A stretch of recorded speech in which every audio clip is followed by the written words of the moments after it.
Alpini in azione in questo fine settimana a Vittorio Veneto. 3 giorni di esercitazioni di protezione civile che coinvolgeranno 10 comuni del mandamento vittoriese.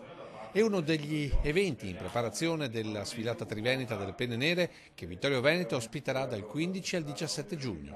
Arriveranno 1 migliaio di volontari della protezione civile del terzo raggruppamento, ovvero del Triveneto. Opereranno su 24 cantieri, mettendo in attività tutte le varie specializzazioni, che sono molte, e quindi creando anche ciò che poi resterà come opera definitiva, oltre all'esercitazione, anche qualcosa di utile, di concreto per le comunità in cui noi viviamo, operiamo, nello spirito con il quale appunto ci proponiamo. Da venerdì mattina al via quindi la Triveneta del Centenario con operazioni di ogni tipo a dimostrazione di come gli alpini si preparino sempre ad ogni evenienza. Salvamento fluviale, cinofili, antincendio boschivo, alpinistica, idrogeologico, TLC e droni. Da Miane a Cordignano, passando da Tarzo e Colle Umberto, 3 giorni di interventi a difesa delle comunità, con 24 cantieri dove gli alpini, come sempre, lasceranno il segno, pulendo gli alvei dei fiumi, mettendo in sicurezza rampe e costoni,